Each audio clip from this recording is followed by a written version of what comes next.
Racikan Berita 1. Sudah bersama saya Dr. Tifa Suma atau Dr. Tifa. Apa kabar Dr. Tifa? Baik, alhamdulillah. Terima kasih. Ya. Dr. Tifa bisa diceritakan tadi pembacaan dakwaan seperti apa dok? Ya, jadi ini surat dakwaan kan sudah kita dapatkan ya dan sudah kita pelajari. Jadi supaya masyarakat tahu secara gampang aja. Surat dakwaan pertama ya yang sudah diputuskan amar putusannya tanggal 23 Juli 2026 itu terdiri atas sekitar 57 halaman. Lalu itu sudah dinyatakan batal demi hukum. Seluruh surat dakwaan ditolak, kan begitu ya.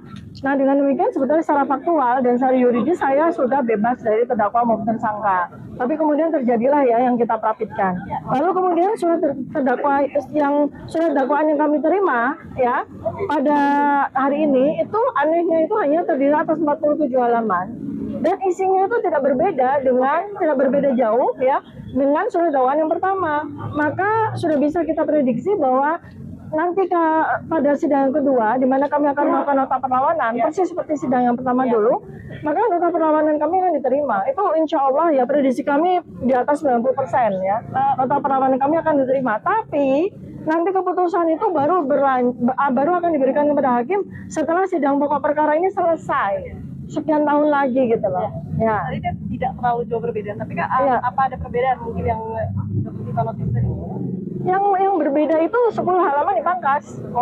Ya, 10 halaman dipangkas. Memang tentu saja mereka merapikan itu adalah penggunaan KUHP lama, rezim KUHP lama itu mereka hapus ya. Jadi mereka sepenuhnya menggunakan KUHP baru. Tapi itu tidak merubah substansi. Artinya substansi itulah yang diputuskan oleh hakim di Ketok Palu tanggal 23 Juli 2026 bahwa perkara ini batal demi hukum. Itu substansi, bukan perkara menggunakan rezim lama dan baru, bukan. Itu minor aja. Tapi intinya adalah substansi apa yang ditulis pada surat dakwaan ini yang ditolak. Semua berkas perkara harus dikembalikan. Sehingga yang namanya ibarat kata bangunan, itu semua bangunan itu udah ambruk, tinggal tanah lagi gitu loh. Jadi bukan karena persoalan hanya penggunaan rezim KUHP lama dan baru, bukan. Ya. Tidak terlalu jauh berbeda. Lalu kenapa jaksa kembali melimpahkan dakwaan baru? Ya karena memang mereka tidak punya bahan baru. Ya kecuali mereka mau melakukan dakwaan baru. Berarti artinya kasus saya ini dimulai dari nol. Dimulai dari 30 April 2025 yang sepertinya itu tidak mungkin. Kenapa? Bahan apa? Sedangkan dari surat dakwaan saja sudah dinyatakan batal demi hukum. Artinya tuduhan saya dengan pasal 433, 434, apalagi dengan menggunakan undang-undang ITE yang diselewengkan itu sama sekali tidak ada dasarnya. Saya sepenuhnya dikriminalisasi. Karena itulah maka ketika jaksa diberikan kesempatan untuk 206, dia tidak mau melakukannya. Karena dia sudah tahu dari atas kertas ketika dia banding pasti akan ditolak oleh pengadilan tinggi gitu. Karena itu dia tidak menggunakan pasal 206 itu. Karena dakwaan ini lemah. Saya sepenuhnya completely 100% itu dilakukan kriminalisasi terhadap saya. Jadi mau diapakan surat dakwaan ini? Mereka susah payah aja. Tapi ada blessing in disguise untuk seluruh masyarakat Indonesia. Ada hikmah di dalam peristiwa ini apa? Karena kita akan bisa membongkar 709 dokumen. Kita akan bisa membongkar dengan sidang-sidang berikutnya. Apa saja dokumen-dokumen yang sudah dikumpulkan, sudah disita Polda, ya, itu akan kita bongkar satu demi satu dengan sangat cermat dan teliti. Ya. Lalu dok, bagaimana Anda menanggapi pra peradilan pertama yang kemarin itu? Itu tidak ditolak. Namanya itu NO. Ya. Jadi tidak diterima dan alasannya itu sudah berkali-kali sudah disampaikan oleh Pak Al-Katiri. Bukan substansinya ditolak, tapi ada dua yang dinyatakan bahwa mereka itu kan ada SEMA yang tiba-tiba muncul tanggal 18 Agustus 2026.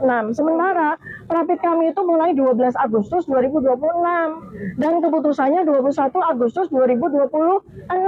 Tiba-tiba ujuk-ujuk dadakan kayak tahu bulat digoreng dadakan, ada SEMA 18 Agustus 2026 itu loh.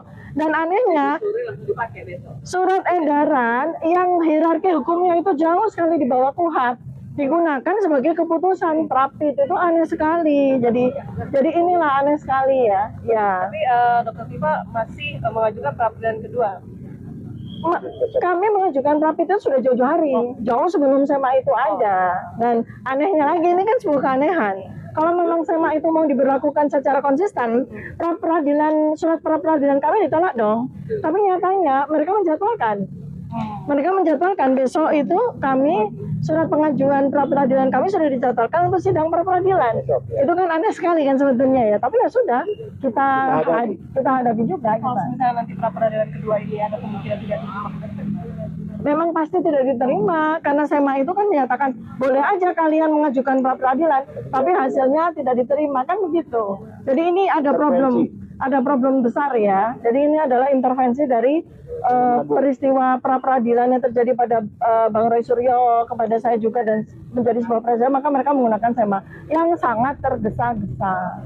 Ya. Seperti apa ini adanya SEMA nomor 3 tahun 2026 ini yang ada ketika proses perkara ini sudah berjalan? Ya kan saya ini kan bukan semata-mata seorang terdakwa ya, saya seorang saintis. Artinya segala sesuatu itu harus kita counting, harus kita harus kita analisis itu dari berbagai macam variabel. Ini kan variabel politiknya sangat kental.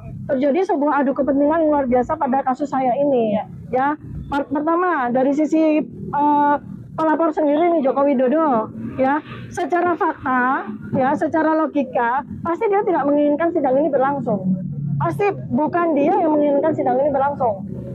Kenapa? Karena sudah pasti nanti kita akan bongkar semua transkripnya, skripsinya, KHS-nya, ya, masa-masa kuliah dan sebagainya. Dan kita sudah punya cukup data di situ yang tidak akan kita bongkar pada saat ini. Nanti kita buka di sidang. Nah, tetapi ada juga pihak yang menginginkan Jokowi itu bisa hancur dengan sidang ini kan gitu loh. Jadi kita akan lihat banyak sekali pihak yang berkepentingan, terutama karena tahun depan sudah mulai mengajukan untuk pilihan presiden, Pilpres. 2 tahun lagi akan ada 2029 akan ada ini kasus yang sangat hot and sexy ya, dipakai untuk menunggangi pihak-pihak yang semua terlibat di dalam peristiwa ini. Kalau ada ahli yang menyampaikan bahwa tema ini tidak perlu dipatuhi, Anda setuju atau tidak? Begini ya, jadi kalau soal hierarki yang tertinggi kan Mahkamah Agung. Jadi tidak ada dalam hierarki SEMA. Nah, masalahnya tidak ada dalam hierarki SEMA, tapi SEMA itu milik MA kan itu. Jadi artinya kalau MA itu sudah mengeluarkan surat edaran whatever, kita bisa mengadukannya itu hanya kepada Tuhan Yang Maha Kuasa. Karena di atas SEMA itu Tuhan, nggak ada lagi. Makanya itu ini rakyat Indonesia harus bangun.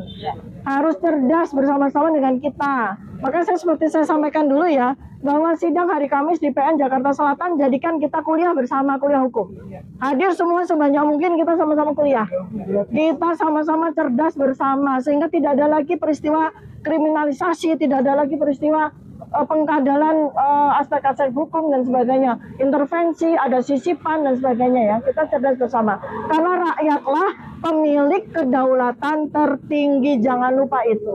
Jika nanti memang pra peradilan tidak akan diterima, apakah Dr. Tifa ini siap untuk membuka semuanya di proses pengadilan? Nah, ini tanya sama Pak Muhammad Taufik, Pak Dr. Muhammad Taufik ini, apa kita siap membuka semuanya?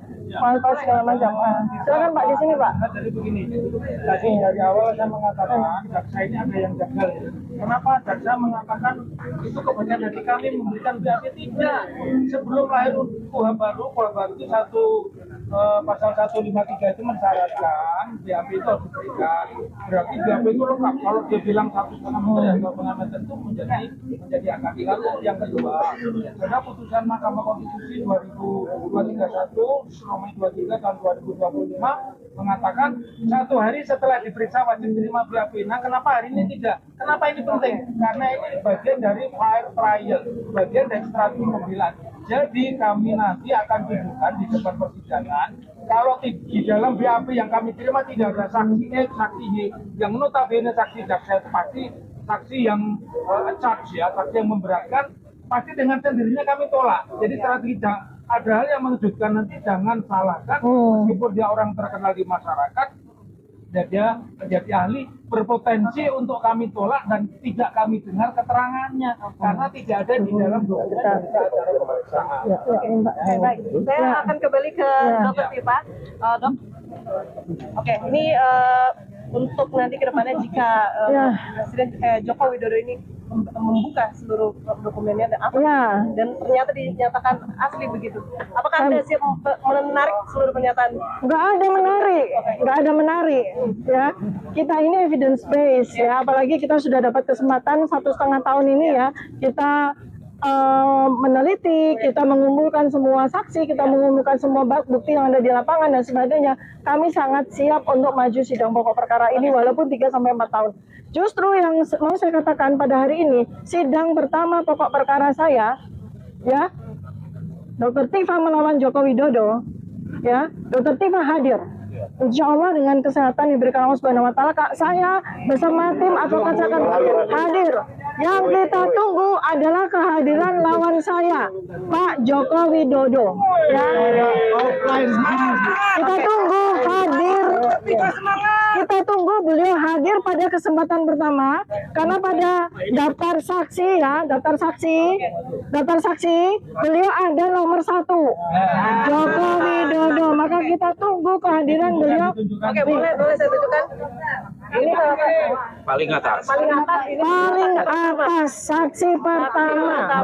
Jadi seharusnya beliau yang namanya tersebut ini Joko Widodo harus hadir pertama. Saksi pertama. Kita tunggu kehadirannya. Jadi saksi pertama dan Ya.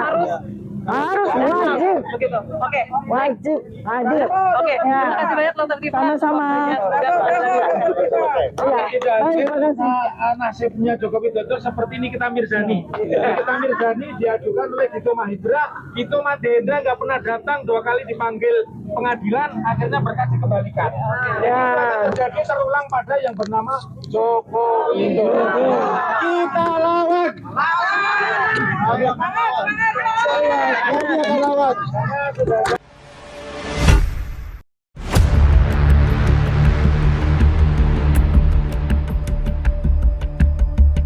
Racikan Berita 1